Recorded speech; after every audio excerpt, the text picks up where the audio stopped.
Adam Lowe. We had an awesome conversation with you about 6 months ago, and we really dove into the history of the founding of Arculus. I love the story of like you pitching the CEO of Compo, like bring this business to life. Give us the origin story of, you said 13 years you've been at Compo now, the journey of like Compo to Arculus and how that actually came to be. Sure. One of the first things that I did here at Compo with the team was tap to pay in metal, which is non-trivial and hard, and that's why we're one of the big leaders in the space and the intellectual property. So the story is, we have beautiful metal cards. Now we need to make them tap and pay all over the world. So we're growing the business. We figure out the tech how to do that. And then a few years later, we're growing the business.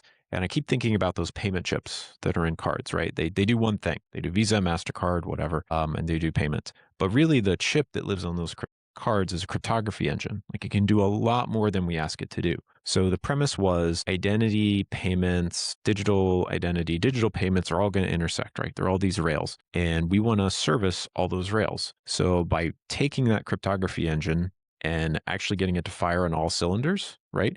We can service all of those rails. So instead of doing one thing, we added elliptic curve magic, and now it's a payment card, it's a hardware wallet, and it's a hardware passkey, all in your pocket, all in that same credential. So now, and you talk to some of our customers that have that technology, we're really happy to say we can serve all those industries. And that was essentially the pitch I gave our CEO at the time a few years ago. He trusted me, we'd help grow the business, invested a bit in Arculus, and now Arculus is a major segment of the business. We'll make the pass off as smooth as we can. So today we've talked with MetaMask. We kicked off the show with Liz, EtherFi, Coinbase, Carta. All of these businesses are really in the business of using cards really thoughtfully to build a wedge into a user experience where a user can engage with that financial technology company or financial app.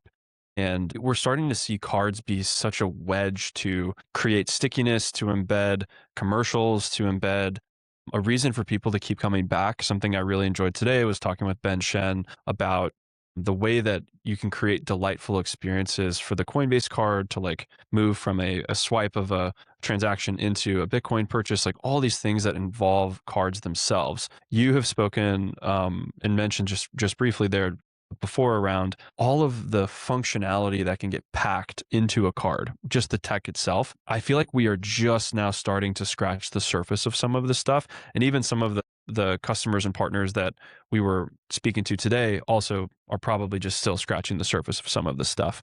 I know that there's like such a, years and years long desire to see some of this come to life, but I think we finally are.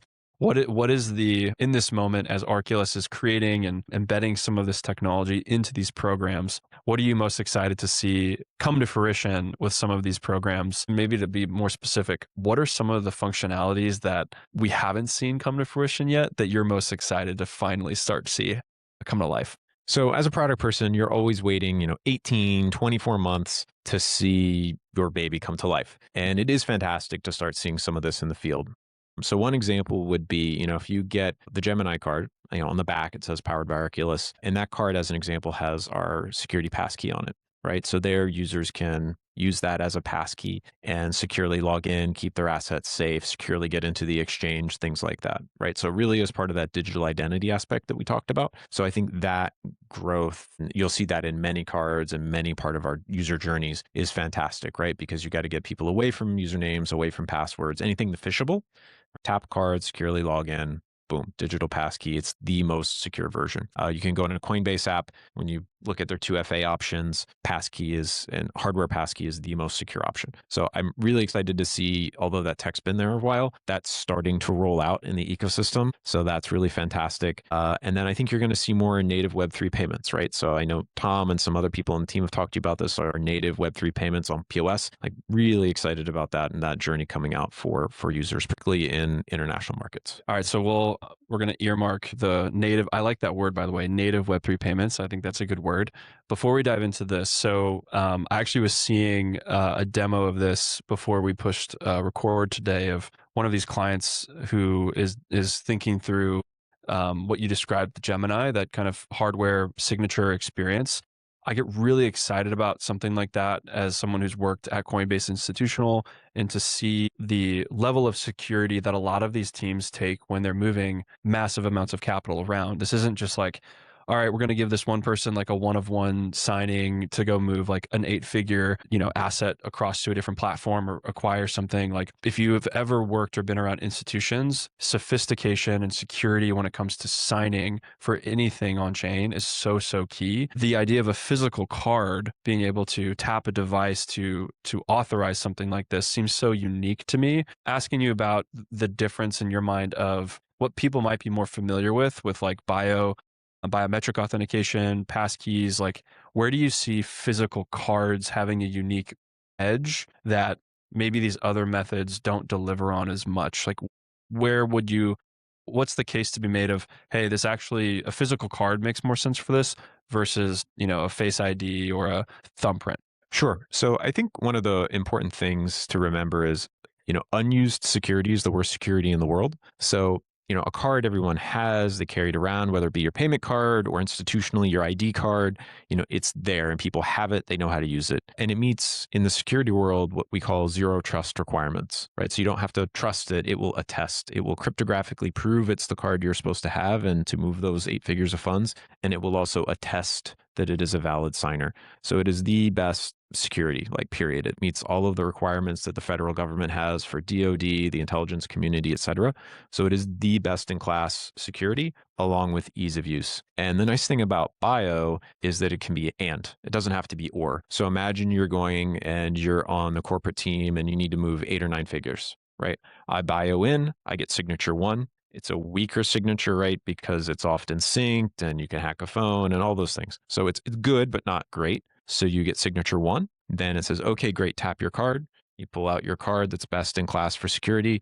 You tap, gets that second cryptographic signature. It attests it's a valid hardware signer that was given specifically to you, and you move on. So all that sounds complicated, but if we just did it live, it would be like 5 seconds. So it's that and depth of defense while being easy to use that I think differentiates us. So interesting. So speak a little bit, the idea of defense, Department of Defense, we have kind of these different flavors of buckets in my mind that seem really well suited for this. You have the financial institutions that we've hit on, the Geminis of the world, who are very actively like deploying stuff like this.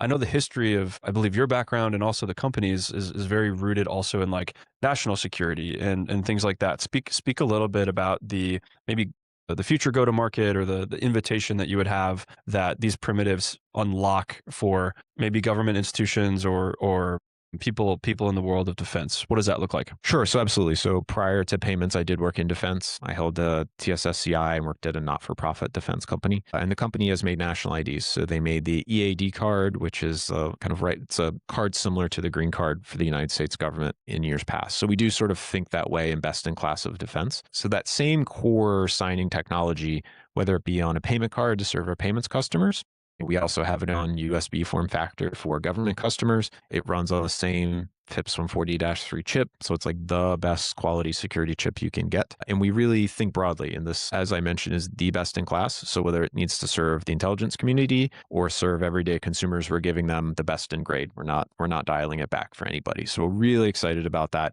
And same goes for our hardware wallet. So that same chip that runs that log into something is the same place you can keep your private keys, like on the MetaMask card. So we are here on site right now today, and the facility itself is, given the scrutiny and the defense and the barrier that I guess the word would be the responsibility that this company has to really do this in a way that is bulletproof. The level of care and detail that the facility even itself has taken to make these cards is really, really impressive. It's awesome that we get to be here. Walk us through the process of actually creating these cards. Like, no one can deny the dominance that CompoSecure has when it comes to these metal cards, the wedge that they play in delivering a lot of these services to the market.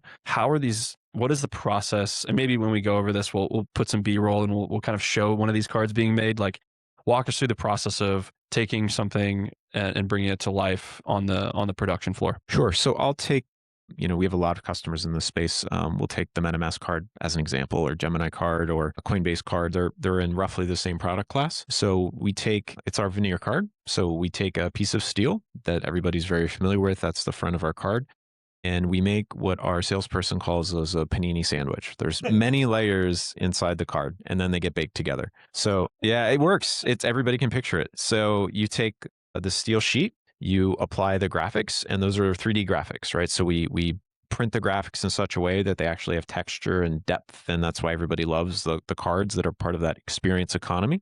Then we apply the back, and that has a lot of magic. So that has plastic that has, names and phone numbers and all that jazz, has an antenna so that you can tap and pay, and has some other polymer layers that make that work. So you bring all those thin layers together. You go through what's called lamination. So that's heat and pressure for about half an hour. That cooks, just like cookies in an oven. They come out, and then the cards get machined. So they're individually cut out. And then on many of the cards, they get individually engraved in the same way that you would engrave jewelry or something else. The logos get engraved, payment networks get engraved, and that again gives that wonderful depth and experience that gives people a premium payment experience that they, identify with brands, and those brands deservedly have that great experience. I think today, as we speak, the RAIN team is like running around the facility somewhere. You guys seem to you're very embedded in the community. You're very close to these teams who are building specifically these cards that are tied to custody and the self-custodial world of things. Speak a little bit about the role that you have in working with those types of teams to bring the level of customization that we're talking about, not just on the visual side of things. Like as a Coinbase One cardholder, I personally love the creative and visual side of things, but in some ways I know that that's probably the simplest piece of many of these puzzles. What are some of the specific customization, and maybe the word is consultation, that you take with these teams, like who we've spoken to today? Describe what it's like to maybe work with some of these brands you've mentioned, and the consultative approach that you've had with them, like modularity. Some of the things that I think make Arculus and working with your team special is that you seem to really take that posture. Speak a little bit about that value and what that's like. Sure. So I'm really proud of the team that we are really crypto native. And I think that differentiates us from some other like just large generic conglomerates. We've been in the community a long time. We have a lot of friends in the community. We can go call Circle, Anchorage, whatever, and have a real conversation. And I think bringing that knowledge is really helpful. So to your point, when someone's very crypto native, whether they be Cast or, whomever, they're not traditional payments experts, and that's fine. That's some value we can bring. So we send them to the appropriate and correct BIN sponsor, the bank that's going to be their bank partner, depending on where they issue. We guide them on what's probably the best maybe tier of card for the customer profile they're looking like. We guide them to KYC partners if they need that, and distribution partners, all those things that we think add a lot of value, and we don't charge for that, right? That's like part of the Compo experience to help get them to their goal, get them to that finish line. And then we can add that incremental software that we've been chatting about to keep their users safe, keep those keys safe that nobody else has. So we take what I think is our best in class product, guide them to some best in class partners, and get people to the finish line faster, right? Because nobody wants to be dithering with compliance forever. So we go call the Visa guys that need to talk to, and then we move forward. This is a quick one. What kind of companies should be paying attention to Arculus right now? Really everybody. I mean, it's a snarky answer, but I think it's true. We have Arculus security tech on the most traditional of traditional FIs, right? It's in millions of payment cards around the world with very traditional players. And then we have Arculus tech in the most cutting edge of cutting edge DeFi self-custody focused platforms. So whether you just want to do secure login, I think it makes sense there, to the most crazy DeFi thing you can dream up, it makes a lot of sense. So we really have that broad offering. Even Stellar Foundation, as an example, paid us to write some of their payment smart contracts. So we do have deep expertise. So I would say we can really serve all of those components. I do tend to get the most excited about those Web3 rails. Let's talk about this what we call the Web3 native point of sale, or Web3 native payments. And the term that you used that I loved in our last conversation was the global kind of Johnny Walker persona of the vision of empowering people to, I'll let you explain that because you're way better at me than that, but just giving people the tools they need to go live the financial life that they want globally. Speak a little bit to this Johnny Walker vision, and then lead us into the kind of Web3 POS native what that means for people. Personally, I know we've worked a lot on that and we're trying to think through that together.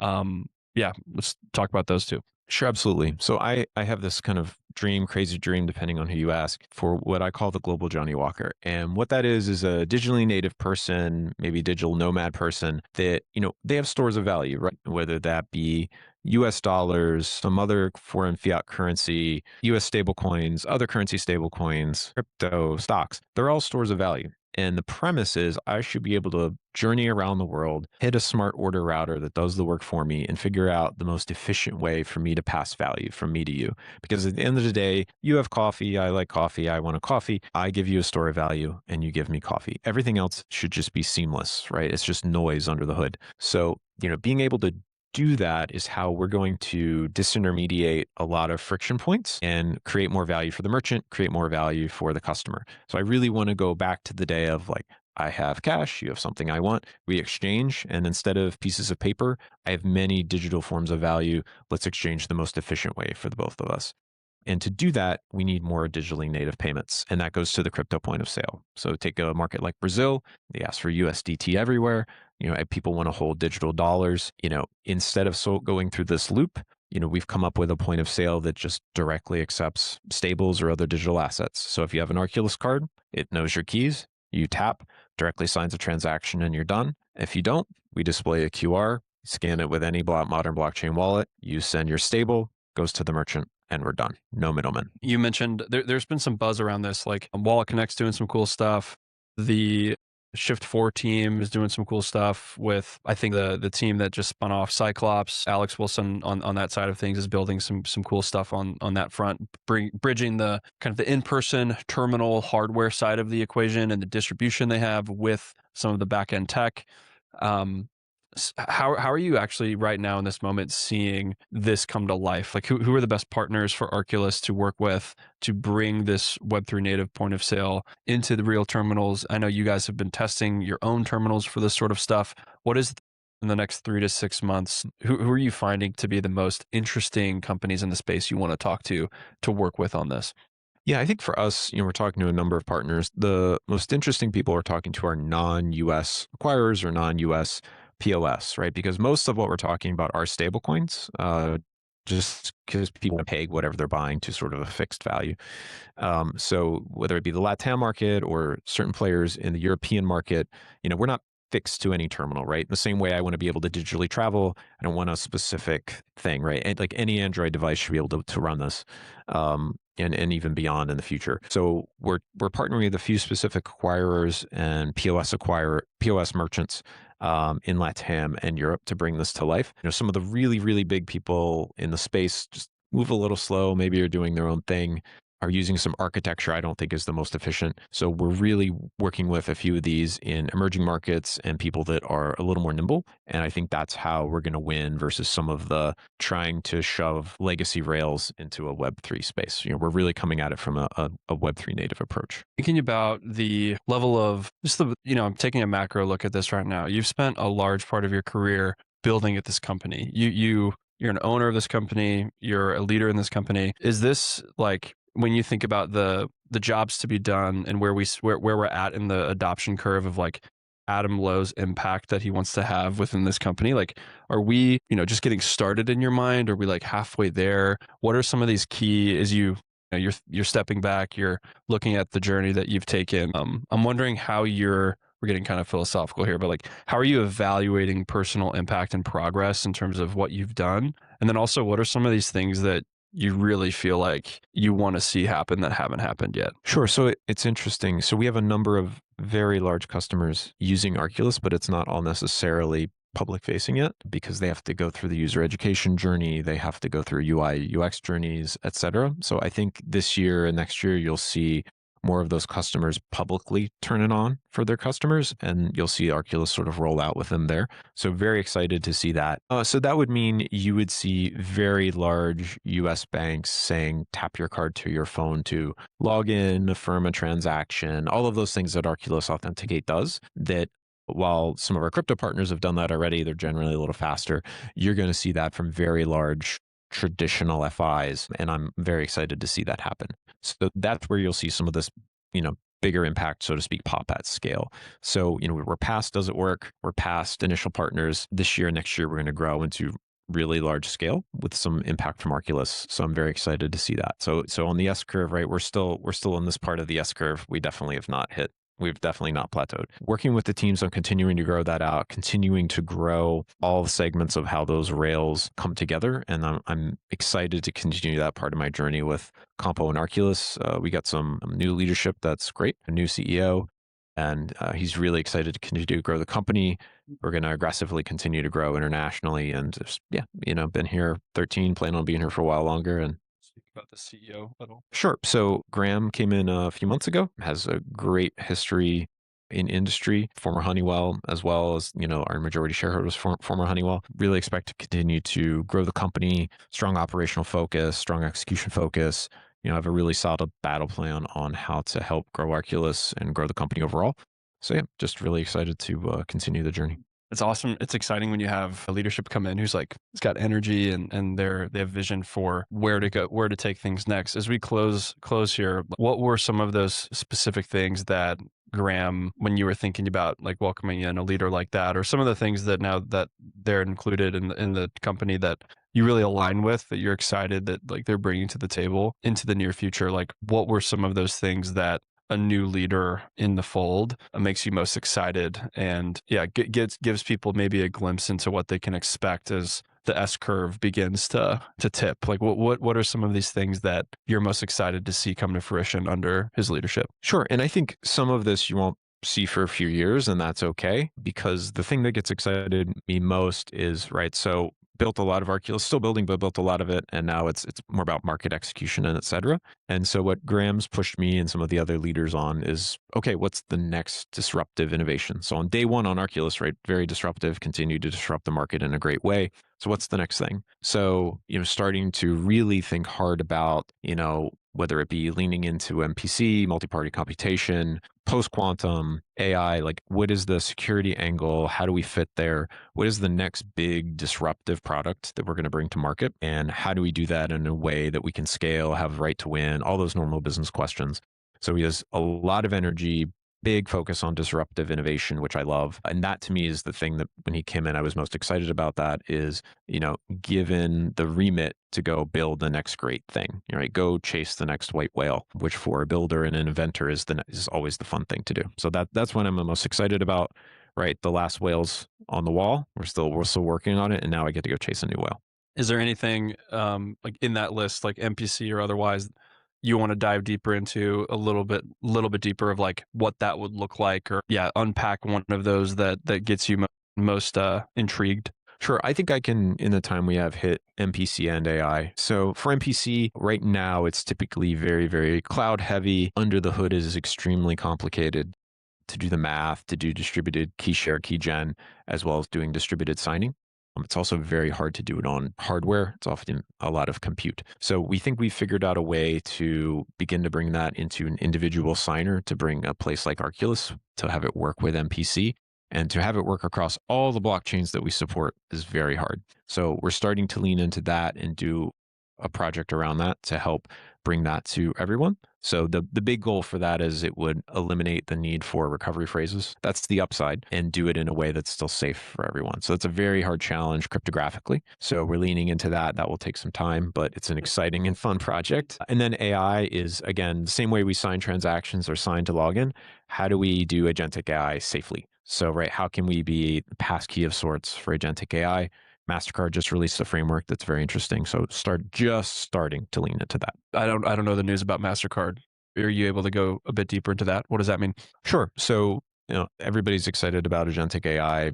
We'll see exactly how much that plays out, but people are very excited about it. But right now there's, other than doing like an approved transaction on USDC or something and giving this agent carte blanche permission, there's not a great way to structurally control agents, right? They don't necessarily have to conform to a specific smart contract. So MasterCard released a draft open source framework as an example of like how you could approve certain types of transactions for agentic AI. It's written, if you read the spec, very much like a smart contract. So it's a lot like If you were to read a ETH smart contract or something, the messages are signed very much like a passkey. So again, like Arculus authenticate. So again, it goes back to this sort of hardware in your pocket, a key in your pocket scenario. So like, okay, I want to control my traditional payment.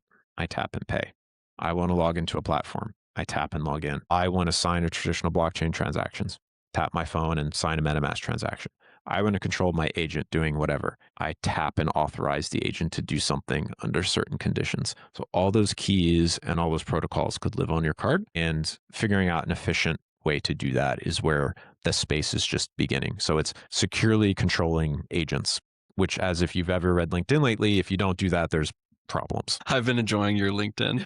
Go follow Adam on LinkedIn. It's quite fun. Yeah, we were just talking about an hour ago to the Carta team, Freddie from Carta, and I know they work with you guys in some specific ways. I don't know all the details, but he was talking about the specific ability to, on Carta, have an agent go start bringing what I think a lot of people have enjoyed in credit card land for decades, is this like concierge type of experience to the market, where like this, it's actually really interesting if you think about what a concierge historically has been and the intersection that agents can play in that type of offering in the world of money.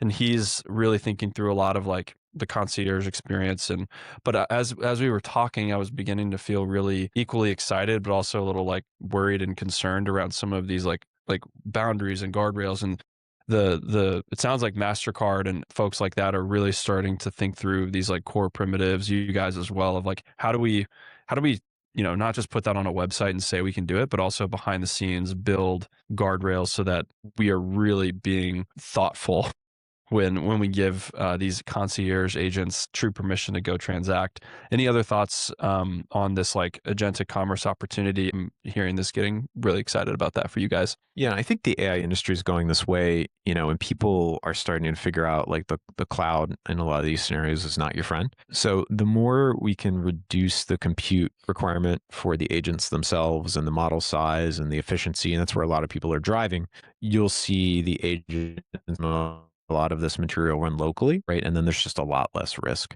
So, a lot of times when I do AI, whatever, it's running on the graphics card in my computer, not in the cloud. So the more we can drive locally, the more you can control and sign it. And I think it'll be a lot better. And second, you'll see, I think, a lot more, it's called homomorphic encryption, where all of the data start to finish, even at rest, is encrypted, and it actually executes in an encrypted environment between the two agents. So that takes a lot more compute, and it's going to take some time for everyone to figure out, but it brings a lot of value in that it doesn't, get encrypted, go here, get decrypted. It stays encrypted the entire time. So there's a lot of value there as well. So we need agent security and data security, bottom line. Well, Adam, it's been a really fun day. We are excited to be working with you guys on the show. We're excited to be in the conversation. The teams that you're working with, even the small group that we covered today, the way that they're thinking about the world is so interesting. And I love the position that cards fit in the real world adoption of some of this tech. It's like a perfect bridge of like, if you look at even the Rain business, like the bridge that a company like that sits in between traditional finance, or where money has traditionally been, into the Johnny Walker world vision of where it could really go. Cards are such an interesting way to help people make sense of this, to bring people on chain, to really get on base with a lot of this stuff. So it's really fun to explore this with you guys, and we're super grateful to be working with you guys on the show. We don't have to say fully goodbye yet, because we'll be having many of these conversations with you and Tom and team. Love is like the Web3 native point of sale stuff becomes more visible, and as some of the S curve like use cases start popping up, we'll do our job to highlight and spotlight those well. But any final thoughts from you on just the moment that we're in, the kind of send off of like, here's what you can keep in mind as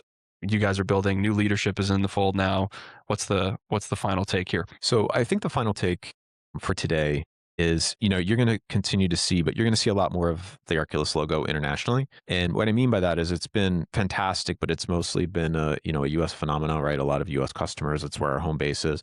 So you're going to see the team grow and push this. You're going to see this in the Brazilian market. You're going to see this in the European market. You're going to see this in Southeast Asia. And so, you might see Arculus in a lot of different languages. So that's the part I'm excited about for this year is, prepare to see Arculus conquering more continents. Johnny Walker is actually happening. It's before our eyes. Well, that was the mega stream, the Card Carnival, our day at Arculus HQ. We're not actually calling it the Card Carnival, but people were joking. Thank you so much for tuning into this special edition of Stabledash Live from Arculus headquarters here in Somerset, New Jersey. We're here with Adam. We've had an awesome day. There's so much going on, so much to learn about companies in the space that are building some really cool stuff. So thanks for tuning in.